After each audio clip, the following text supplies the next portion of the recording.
Hi folks, and welcome to today's video, which is an unboxing video. It's another old toy. This dates back 14 years ago, 2009. It's the Animagic bunny. You may have seen my previous unboxing videos of these two Animagic guinea pigs. These were brought out at the same time, and I suspect that the actual plastic casing inside is the same for the bunny as it is for the guinea pigs. I think the difference is just in how they've used stuffing and plush to give it the guinea pig shape or the rabbit shape. So this is how the original guinea pig looked. And this other one is a work in progress. You may have seen my previous project video where I gave this guinea pig new fur, and I'll return to it in this video to tell you how far I've got with it now and what I'm working on at the moment. But without further ado, let's unbox this rabbit and see how it compares with the guinea pigs.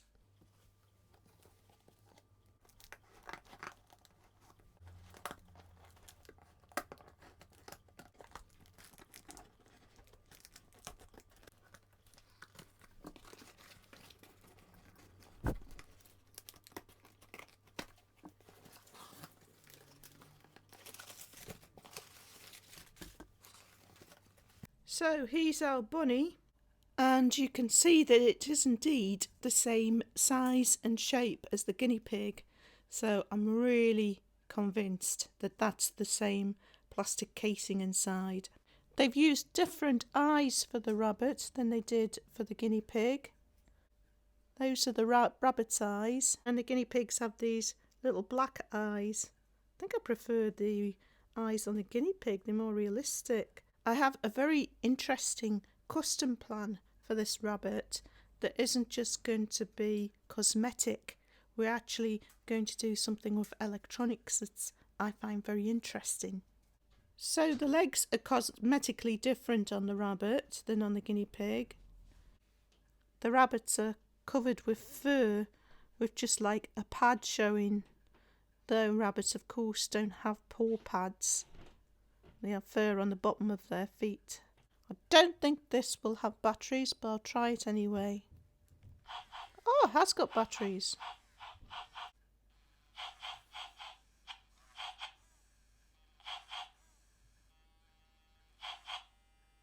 Now I think the sounds that the rabbit makes are nothing like a rabbit I've heard. Rabbits are quiet most of the time, just occasionally making like a little grunting sound if they're excited to see you. Okay, seems to be something wrong with the bunny. It's just making a whirring sound. Don't know if the mic can pick up that whirring sound. It's making a whirring sound, and when you press the button it doesn't do anything. So I'll try fresh batteries. Yes, I'll try fresh batteries, but it could be that there's something wrong with this rabbit. But we did want to remove the fur anyway because I want to do a custom on it, and we're going to do this electronics project on it anyway. So I'll try the batteries, but if it's still not working, then we'll investigate what's going on when we take the fur cover off. This was only £5.19, and I have found that if I pay very low amount for something, there's often something wrong with it. Like a headgie I got a few weeks ago, I got it for £5.39, and then it turned out that the battery box was completely corroded. But Paul was able to fix that, and it's working fine now. So Paul's put some fresh batteries in, and they were really crappy zinc. Is it zinc carbon you call them, Paul? Zinc carbon, yeah. The ones that leak. I can't believe those are still sold. I thought they were all alkaline now. Well, they still sell them in some places, and when some people go to buy batteries, you know, there is a bit of a price difference still. They're a bit cheaper, so, but they're not worth buying. No. So they were extremely low, weren't they? They were, yeah. So let's try the bunny with the fresh batteries in. Ah, got clicky leg. That's interesting because this guinea pig had a clicky leg, didn't it? And there must be something that wears on them. Although when you recover the guinea pig, didn't the clicky leg stop? Yeah, because it hasn't got the load on it, the same That's load not being on it. restricted, is it? The same when you recover So it could be the same with the rabbit. Could be, yeah. In the case of the guinea pig, we removed the fur, but we never looked inside the plastic casing to see what that problem was that's causing the clickiness, what the wear is. It sounds like a clutch coming into operation to me. Maybe there's been wear on the clutch mechanism, which is meaning it's been triggered earlier. But we should be able to look at that on the rabbit because we're going to take it apart. Because we're going to do an electronics project on it. Yeah. Before I start removing the fur from this rabbit, I'll tell you folks about the project that we're going to do with this. So, Paul, can you please tell our viewers what this component is? Well, it's actually a module. It is a module. It's a printed circuit board with a few components on, and it's a microphone module for an Arduino, and it's got a microphone at the front. You can see that little round thing, and it's got two outputs: an analog output or a digital output, which is either on or off depending on the volume of the sound of the microphone. So you're wanting to use this in place of the switch on the back. In place of the switch on the back. So when you make a sound or talk to the bunny, it'll or guinea pig, it'll operate the switch instead of you having to press it and come towards you. Which would be much more fun. So that's the electronics project I've got in mind. We'll also be disconnecting the speaker because that noise that the rabbit makes is both stupid and irritating. Rabbits doesn't really are quiet. Sound like a rabbit at all. Yeah, as I was saying, the only sound rabbits make is a grunt. And they don't do it all the time. It's just sometimes when they get excited, when they, you know, getting petted or see their owner or whatever. It's a problem with some animals, though, for the manufacturer, isn't it? When they don't really make a sound and they want to give them a sound. What sound do you give it? Well, in the case of a rabbit, ditch the speaker because or just keep the speaker for when you feed it. These rabbits and guinea pigs, they've got a switch in the mouth, and if you put something in the mouth, they make like a crunching sound, like they're crunching on veggies. So you could keep the speaker for that and just make that crunching sound when you feed it, but the other sound that it makes is just stupid. So you think that the rabbit uses the same underlying frame as the guinea pig and that there's no difference? After actually getting this out the box, I'd put money on it. So what I was thinking, folks, I want to do a custom on this as well as the electronics project because I don't think it's a particularly attractive bunny. I think the styling on it could have been a lot better. They've made it have a very sort of thin body, like it's, you know, it's on a diet. So it could do with a little bit of stuffing and made it a bit more sort of round and cuddly. They give it these long ears in proportion to the head, which makes it look like an adult bunny rather than a baby bunny. I also think lop ears are very much more cute than ones sticking up. The size of the eyes is small for a rabbit in proportion to its face, which again makes it look like an old rabbit rather than a young one. That's right, yeah. So I want to give it larger eyes, make it a lop-eared rabbit, and I think possibly, I'm not sure about the shape of the face. I'll have to have a look at some pictures of young rabbits. I'm not sure if this wants to be made slightly differently, but certainly the eyes need to be bigger. I can see that. It's interesting the mistakes the manufacturers made in the styling of it, isn't it? Yeah, they've made it look not cute. Also, the tail, they've given this ridiculously huge lump when a rabbit's got a really cute little tail. So, yes, I'll be changing it quite a bit when I give it new fur and a new coat. The other thing that I thought was a good idea with this is I like the guinea pig version best, but the guinea pigs are rarer and you pay more for them and they don't come up very often on eBay. So I thought, seeing as I'm nigh unconvinced this has got the same frame underneath, I thought there might be a possibility of actually buying one of these off eBay cheap, like £7, something like that, and actually making it into a guinea pig. Right. Yeah. And putting our own guinea pig sounds. So then you've got that variety between the guinea pigs as well. Yeah, interesting idea. So the next thing to do is to remove the fur on the rabbit, and let's see if I'm right and it has got the same frame. The same frame, yeah. Yeah, okay.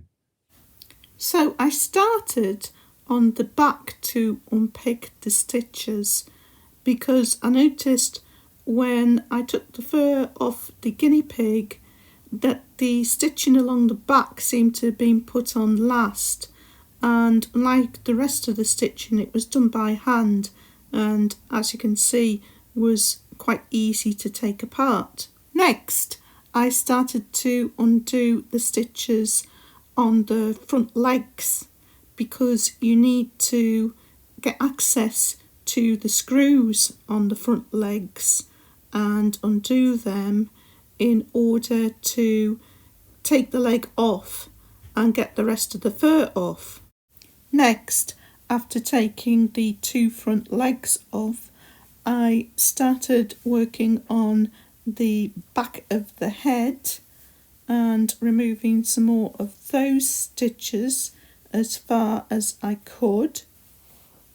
And after I took those stitches out, that allowed me to be able to pull the fur off the whole body and off the back legs.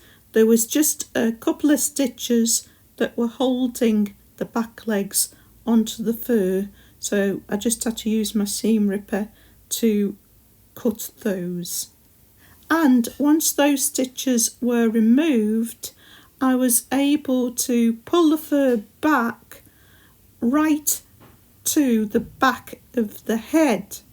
And on this model, the same as was with the guinea pig model, it's got two pieces of elastic that attach the head and keep it in place to the fur by these two little elastic loops that clip over some little clips.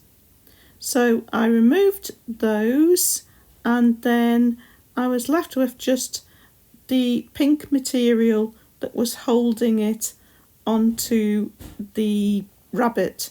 So the stitching's too difficult to unpick on that, so I just cut that with a pair of scissors to finally release the rabbit completely. And then I removed the fur from the two front legs and screwed them back onto the rabbit's body. And then that was it. All the fur was removed pretty much in one piece. So that's what it looks like underneath the fur. Pretty much identical to the guinea pig. You noticed that on the plastic moulding on the leg, there's this bit here that wasn't on the guinea pig. It's like remind me of like fillers to puff things out a bit. Yes, I think they've just put that there to make the leg sort of bigger, with it being emphasise the rabbit's leg. Yeah. I'm wondering if those just clip out. They look like they might actually sort of clip in and clip out. So what happens now then with this, Stuart? You're going to recover it with a guinea pig skin? Well, first of all, I'm going to switch it on and see if it can walk not click now that it's not restricted. Okay, let's see.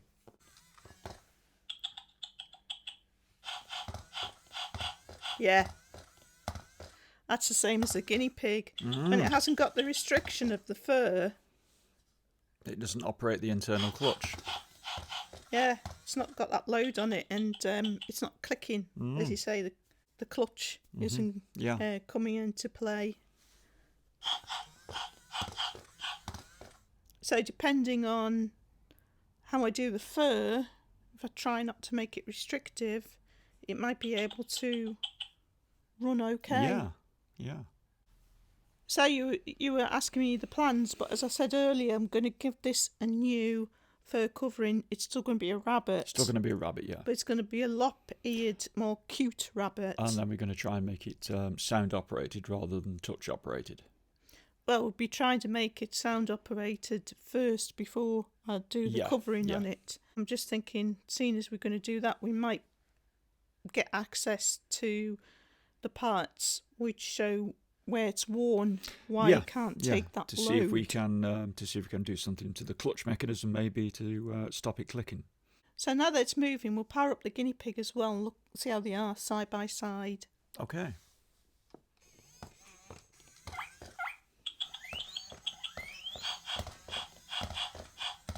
Oh, that looks identical to me. So, looking at this, Paul, which screws do you think you would try to undo first to get into it? Well, I think we'd take the batteries out first to see if there's any screws in the battery compartment, and then probably slacken off all the screws we can see. So, yeah, there's the screws there, all the screw head you can see there. I would say once slackening off. And then we've got two here. All right. But they come through from this way, so I think this cover will have to come off as well. This is just a back cover. So do you think that back cover clicks on then? I think it does, yeah. Right, Paul's just had a closer look. It does clip on, yeah. So that's how we're going to proceed with it, to have a look at what's worn and access the wires in the switch to do our project. And that's going to be in a separate video. So I'm going to finish off this video by looking at my guinea pig project and how far I've got with it and what I'm doing now.